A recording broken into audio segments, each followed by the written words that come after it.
All right. We need to talk about the one big, beautiful bill act, the OBBBA, or the big, beautiful bill that was passed today, July 1st, 2025, in the Senate by a vote of 51 to 50. Vice President J.D. Vance was the tie-breaking vote. For those of you that don't know, the vice president is the president of the Senate. They get a vote should there be a tie in the Senate, which has 100 members. That is why that occurred. Let's be real, none of you read it, or very few of you. I shouldn't say none of you, that's generalizing. Very few of you actually read it. You took a stance based off of your own political biases. But I read it for you, and I have broken down each of the key sections for you, what it does, what it doesn't do, and how it does it. And is it good? Is it bad? That's really hard to determine. I'll be upfront about that immediately. That's very, very difficult to determine if it's good or bad. Bills cannot be judged immediately. That's not how they work. Okay? And also, let me be clear, you cannot balance a budget and cut taxes at the same time. Those two things are literal polar opposites. Balancing budgets and cutting taxes do not go hand in hand. So when candidates promise you and you get all excited, oh my God, they're going to make the balanced budget and I'm going to get all the tax breaks, and you all buy it hook, line, and fucking sinker every single election cycle, that's on you because you chose to believe it, even though those two things are literal polar opposites. You cannot balance a budget while cutting taxes. So, the big, beautiful bill. It's a comprehensive legislative package. Okay, this is my definition of it. Addresses tax policy, government spending, border security, energy production, and social programs. Okay? Key sections, tax policy reforms. It extends the 2017 Tax Cuts and Jobs Act. Makes permanent the individual income and estate tax cuts that were set to expire at the end of 2025. This will include lower tax rates for most households and higher standard deductions. So what that means for all of us, regardless of your tax bracket, most tax brackets, okay?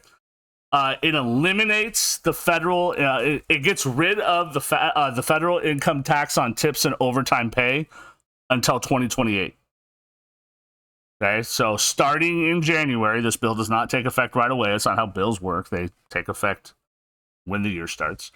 It exempts interest on certain auto loans from taxation, which is interesting. I'm not sure if that's new loans or if that applies to existing loans.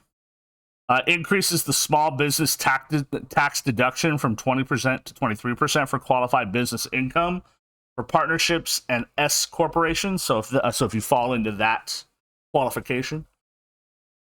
And it allows businesses to fully expense domestic research and development costs and the cost of machinery, equipment, and other qualifying assets in the year they occur. That is a temporary provision. I could not see when it ended. I'm assuming it would go to 2028, much like the tips and overtime pay tax exemption.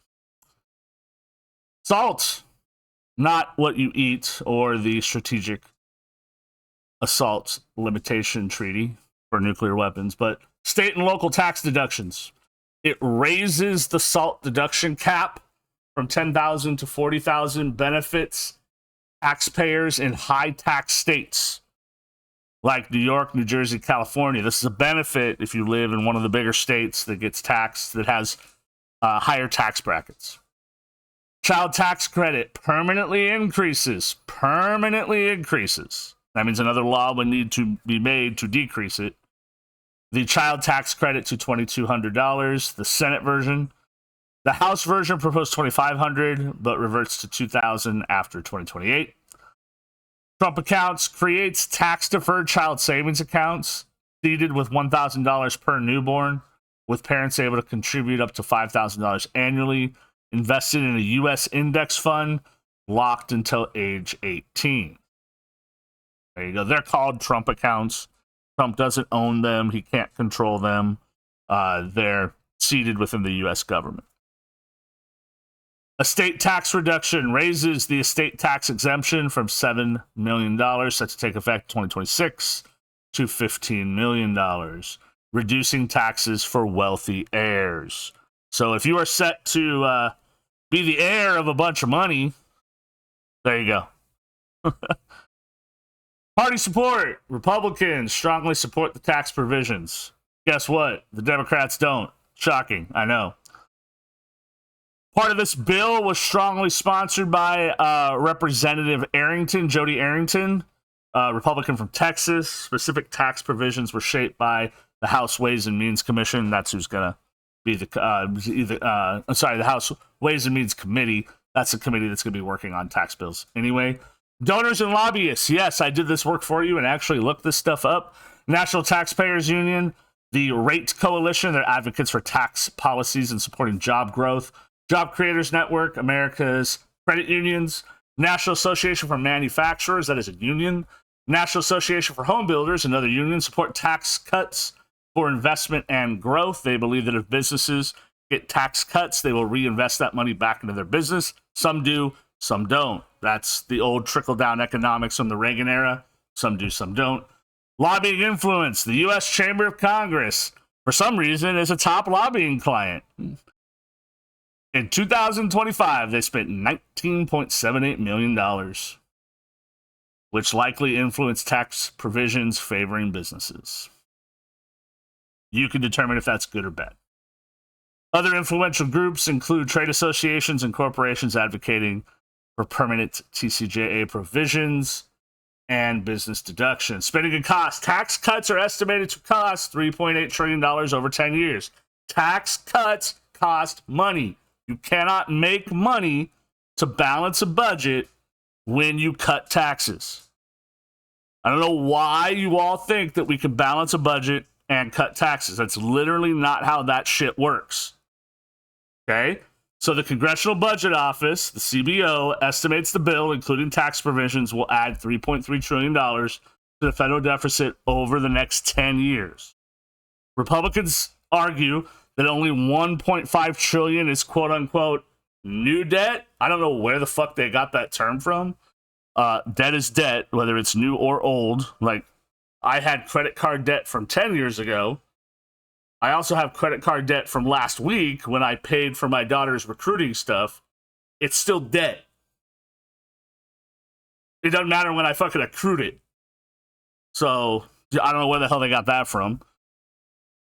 Beneficiaries, businesses are going to benefit from this. More specifically, small businesses. Okay? Small businesses are going to benefit the most from this. Large businesses and corporations will gain, but I believe that small businesses are going to gain the most from these provisions.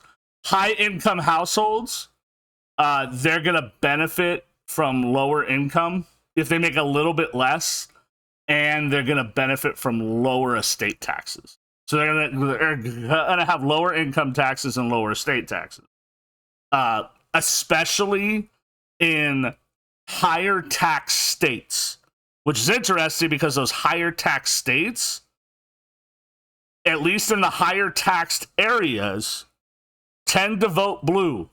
Think California, New York, New Jersey. They tend to be blue areas. They are going to benefit the most from that. Okay. Households earning $200,000 to $500,000 and property owners will see a significant tax relief. Okay, so some people are going to say, oh, he's helping the rich. But he's helping all of the rich, regardless of their political affiliation. So if you're telling me that the Clintons, that the Obamas, and all their fucking donors aren't going to benefit from this, you're wrong. Pelosi, who somehow is the greatest stock picker of all fucking time, since she's been in office, isn't going to benefit from this. You're wrong. You're wrong. Tipped workers and overtime workers, you are going to benefit from this, at least until 2028. And whoever's in office at that particular time, whatever Congress is in office at that particular time, needs to extend. Okay? The benefit from the no tax on tips and overtime provisions, particularly in service and labor-intensive industries. If you are working overtime, especially in those businesses that do forced overtime or mandatory overtime, you're about to get paid. Now, That mandatory overtime, I could probably fucking guarantee you is going to go away, right? But my tip workers, they can't take away tips, right? Those that work in the service industry, my friends that are waiters and waitresses, hostesses, that make a significant portion of their wages, vast majority of their wages via tips, that's not going to go away. It's not. Families from newborns are going to gain from the Trump accounts and increase child tax credit. You are going to, come tax time, that's going to look real good. Real good. Part 2, Medicaid reform, spending cuts. This should piss a lot of people off. Reduces Medicaid funding by approximately $1 trillion. This is a cut. The Senate version, okay? The House version was 700 to 800 billion. The Senate version, which was passed, made it $1 trillion. So they rounded up. Over 10 years. It's not right away. Over 10 years. Work requirements imposes new community engagement requirements for able-bodied adults. I do not know how they define that. Age 19 through 64 without dependents, which is wild. Requiring at least 80 hours per month of work, education, or community service starting December 31st of 2026. So if you're able-bodied, whatever determines that, you will be required to engage in the community engagement requirements. Eligibility verification requires Medicaid re-enrollment every 6 months instead of every year. The Medicaid offices, which are already understaffed, are about to be even busier and even more behind, which I don't think they considered, because those are run by your states. There will be annual income and residency verifications, which they were doing every 6 months. Now they're doing every year. Provider tax reductions. The Senate version proposes lower provider, or it passed with lower provider taxes used by states to fund Medicaid from 6% to 3.5% by 2032, with the $50 billion rural hospital fund to offset impacts. So it actually reduces taxes for providers who are providing services using Medicaid funds. Restrictions. Prohibits Medicaid coverage for gender transition services and limits federal funds to states providing coverages to undocumented illegal immigrants charged with specific crimes. Though some provisions were struck by the Senate parliamentarian, because apparently she thinks she runs the roost, for violating reconciliation rules. We'll talk about the Senate parliamentarian another time. So, they said that the federal government, through Medicaid coverage, will not cover any sort of gender transition services at all. You can form your own opinion on that. Good, bad, indifferent. That's up to you. The undocumented / illegal immigrants charged with specific crimes. So that does not mean that we are limiting care to illegal immigrants blanket if you've been charged with crimes. Now, if they've served time and they're out, did they come back across? Were they sent back over? What's their status? That stuff all has to be worked out, and every circumstance with that stuff is going to be different. Okay? Party support, shockingly, the Republicans are like, yeah, and the Democrats were like, no. The Democrats cited that the Congressional Budget Office, CBO, estimates 8.6 to 12 million people could lose health coverage over 10 years. I do not know where they got that number from. The cuts would disproportionately affect rural areas and children. Again, suddenly they care about the rural areas when they spend 90% of their time when they're running up to election in the urban areas. See, this is where me and the Democrats get in fights. They only care about the rural areas after something bad happens. Come on now. Sponsors, provisions were developed by the House Energy and Commerce Committee and Senate Finance Committees. Donors and lobbyists. There were some opposing groups, health advocacy groups, rural hospital associations lobbied against this. Supporting groups, conservative organizations like America First Works, Concerned Veterans for America, CVA, supported the cuts. Mostly because the CVA, because I know people in the CVA, they think that the cuts, that money's going to go to the VA.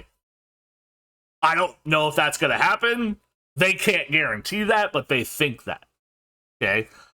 They argue that they protect Medicaid for the most vulnerable by removing benefits for undocumented, from the undocumented and reducing fraud. They believe this will reduce more fraud. Healthcare lobbyists, say what you want about that. Representing hospital and insurers likely influence the rural hospital fund. Delays in provider tax cuts. Spending and costs. This will cut $1 trillion from Medicaid over 10 years. This is a cut. Remember, you cannot balance a budget without cutting. Right? You cannot lower taxes and balance a budget. You have to cut taxes to lower a budget, or cut things to lower a budget. Right? Or raise taxes to lower a budget. This is a cut. Okay? Beneficiaries, taxpayers, and the federal budget. Reducing spending aims to offset tax cuts and lower the deficit, though the CBO would dispute the extent of the savings. Again, I don't know where they're getting their math from. Rural hospitals will benefit because the $50 billion fund to mitigate provider tax cuts. Losers, low income and disabled Americans, particularly in rural areas, potentially face reduced access to healthcare. Okay? Supplemental Nutrition Assistance Program, SNAP reforms. Spending cuts. Reduces SNAP funding by approximately $267 to $300 billion over 10 years. Work requirements requires able-bodied adults aged 18 to 64 without dependents to work at least 80 hours per month starting in 2028. That's wild. Wild. Again, what determines able-bodied? State cost sharing. States must cover 5 to 15% of SNAP benefit costs. I actually agree with this. States need to step up and budget for SNAP. I would argue it needs to be more than that, but this is a good start.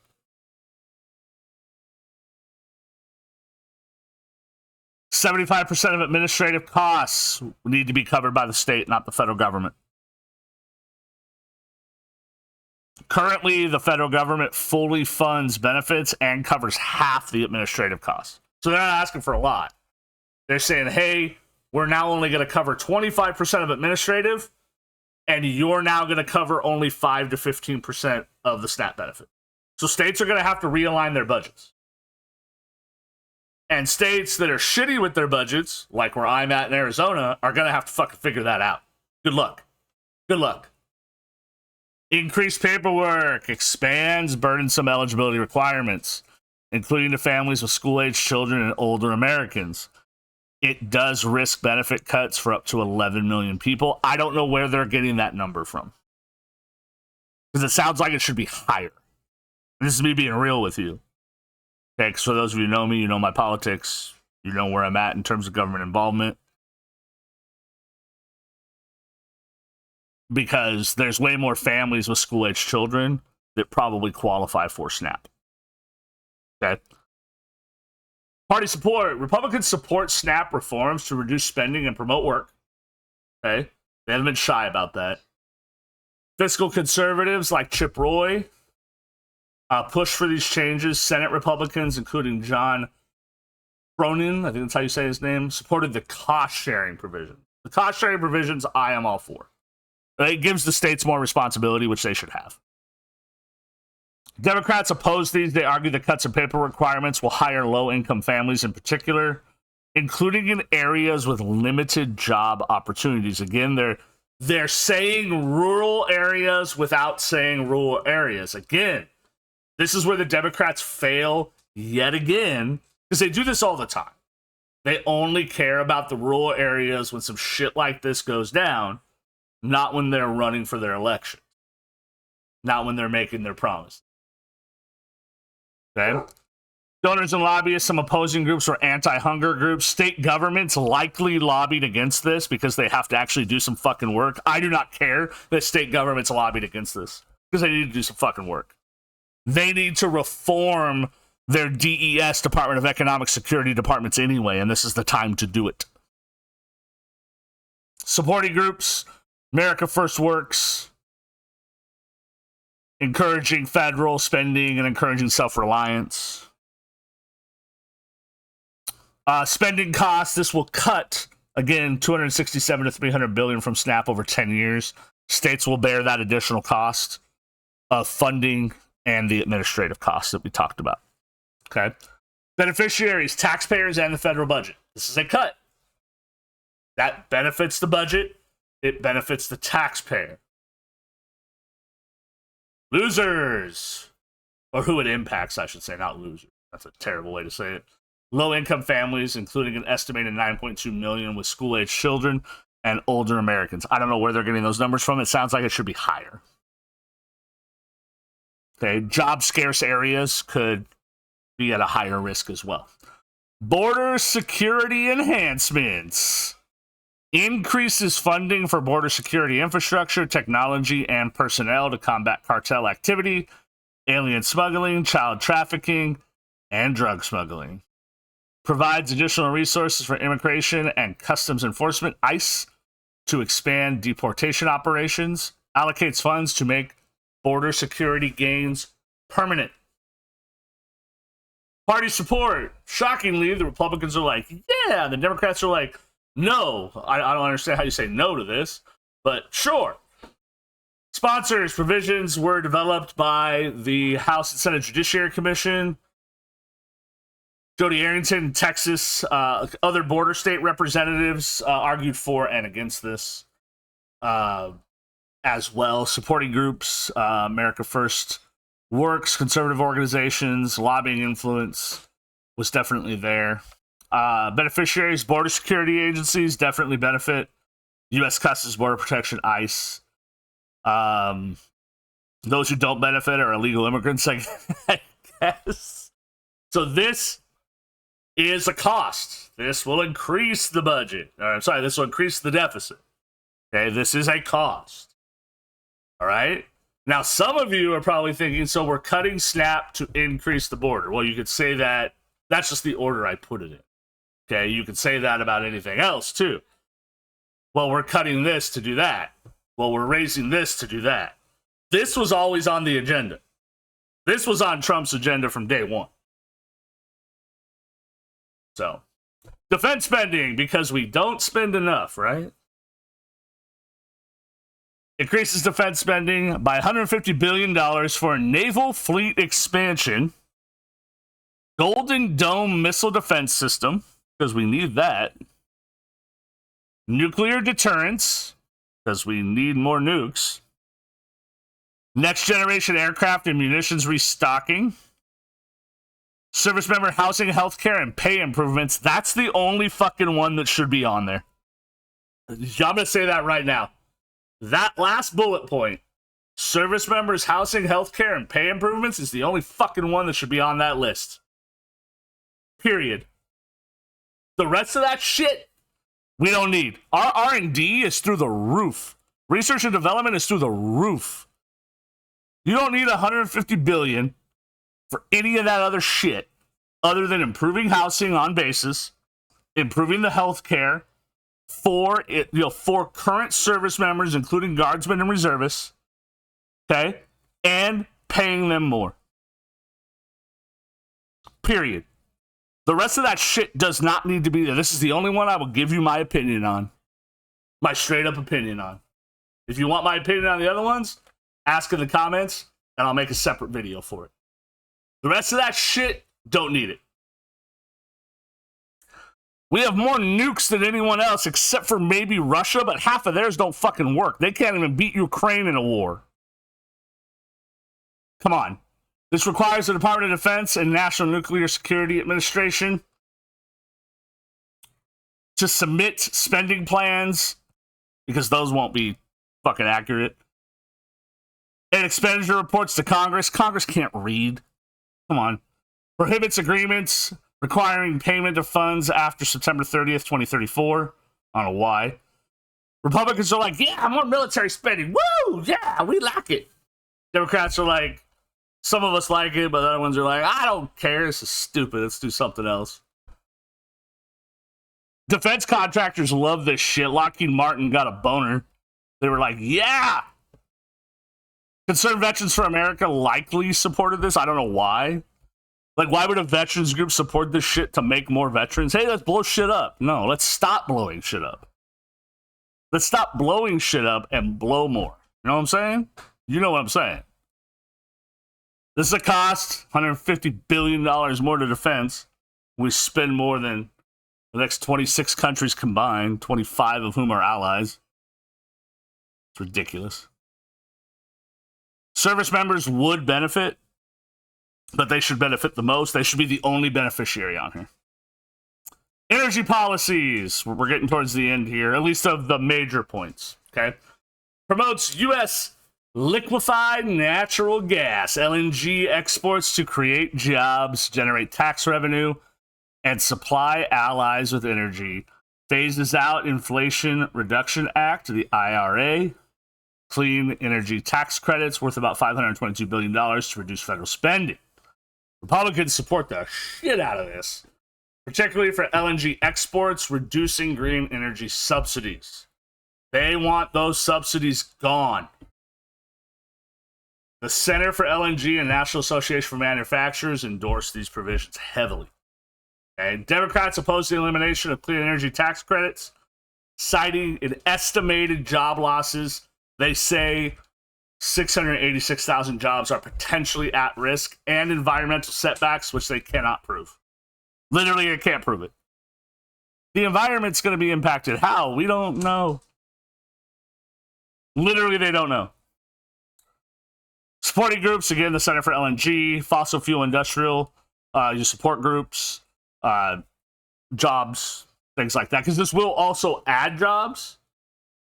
I don't know how much, right? This will benefit, this will save $522 billion by phasing out the tax credits that the clean energy tax credit provided. There will be a benefit to the fossil fuel industry, potential job loss. Environmental advocates argue it would harm climate goals, in quotations. Health Savings Account, HSAs, related provisions. It expands HSAs, okay? It allows contributions to HSAs while accessing employer-sponsored clinic care. Okay, so if your employer has an HSA, you can contribute to it at a different, higher rate. Permits up to $500 a year. Additionally, $1,000 for joint filers when you do your taxes of HSA funds for fitness memberships or physical activity programs, on top of what you could already do with your company should they have an HSA. Married individuals age 55 plus to make catch-up contributions. Rollovers from other flexible spending arrangements, FSAs, or health reimbursements. This makes it law, not just, oh, my company lets me do that. Choice arrangements, it renames the individual coverage into custom health options and individual care choice expense arrangement, and allows employees to use cafeteria plans to purchase individual health insurance through exchanges. So it's like a menu of like insurance choices. Like, hey, this is going to cost this much. This will be what your coverage is. It won't be. It takes out a lot of the guesswork. It's actually pretty neat. Republicans like this. Some Democrats really liked it. They didn't like some of the health cuts that it could potentially provide, but they didn't seem to really oppose this too much. Student loan and federal aid reforms. We might talk about this for a hot minute. Revises eligibility for student loans for federal student aid, limiting it to certain citizenship categories: U.S. citizens, Cuban nationals, and those lawfully residing under a compact or free association, refugees. Overhauls the federal student loan system through specific details that are not fully outlined. Literally not fully outlined. Hey, we'll figure that out later. Typical fucking student loan shit, right? And I'm sitting on about $95,000 worth of student loans, right? I'm not going to lie. I'm hoping the government says, fuck it, let's just pay them all off, right? But if I have to pay them, I know what I was getting into. I'm not stupid, right? Support for tightening eligibility and reducing federal spending on student loans is a Republican thing. Democrats are likely opposed to this. They want to get rid of them because it's going to get a lot of people to vote for them. Conservative groups advocating for reduced federal spending. Look, if the federal government got rid of student loans today, you wouldn't even notice. It would raise the deficit by what, $1.8 trillion? You wouldn't even fucking notice. You wouldn't even notice. But you'll say, oh, you know, but the government didn't pay for my house. That'll be the first thing that one of you motherfuckers says. Well, why should they pay for their education in underwater basket weaving and gender studies? Or they paid for the dude to become a plumber because he had to fucking go to school too, or to become a welder, or to become a tradesman, or to become a teacher. You know, something valuable that most people go to college for. Stop cherry picking your shit. Again, you wouldn't even notice, but I'm arguing with myself, old man yelling at clouds, because you know I'm right, but you won't admit it. Go ahead and argue with me down in the comments. I don't care. The debt ceiling, basically making the house bigger to fill it with more shit, raises the debt ceiling by $5 trillion. No one cares. Aims to avoid future negotiations with Democrats by using the reconciliation process, which requires only a simple majority. Now, normally, for the debt ceiling to be raised, they need what's called a supermajority, 60% instead of 51%. This basically says, nah, dog, we only need 50 plus 1, bitch. Democrats oppose this vehemently. They're like, no. Because if there's an imbalance anywhere, right? Or what happened today in the Senate when this passed, and J.D. Vance just goes, Republicans win, bitches, because there's an equal split, right? They lose, right? they have no say beyond that. So pretty much the Democrats want nothing to do with this. Okay. Overall notes, additional impressions here. 1.6 trillion in mandatory spending cuts. Okay. It's described as the largest cuts in nearly 30 years. That's probably true. I'd have to research that a little bit more. The CBO is saying it's a net of a 3.3 trillion deficit over the next 10 years. That's probably true. But 3.3 trillion, again, that's a drop in the bucket, man. Somebody said, oh, you got to spend money to make money. I thought we were trying to get rid of the federal deficit. We're at the point of no return with the deficit, right? You're not getting rid of that shit. It's just not happening. It's about maintaining, managing, and still growing as a nation. It's a narrow passage of the bill. It was basically along party lines. It was a little bit more narrow in the House, right, in terms of some Republicans not voting for it. The Senate was party line.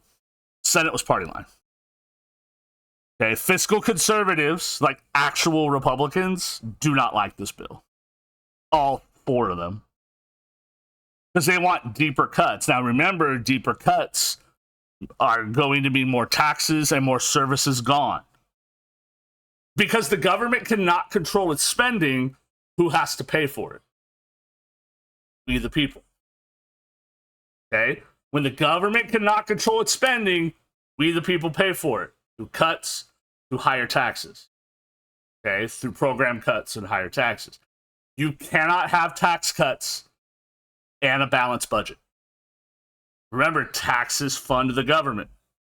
Taxes fund the government. Okay, those two things do not go hand in hand. It's not how it works. Okay, I think that was a lesson for some of you. You're welcome. I was a social studies teacher for 12 plus years. Okay? So, July 1st, 2025, today, it is 9 p.m. Pacific time here where I am in Arizona. I'm going to put this video out today. It'll probably take me about a half hour.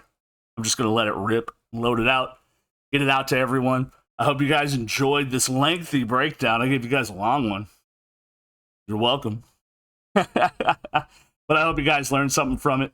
Let me know if you have any questions. Give your thoughts, ideas, and opinions. Keep it somewhat fucking cordial in the comments, okay? If you're going to be an asshole, expect someone to be an asshole back. Probably me, okay? Don't take it fucking personal, you shitters. Make sure you guys like and follow. Have a good one.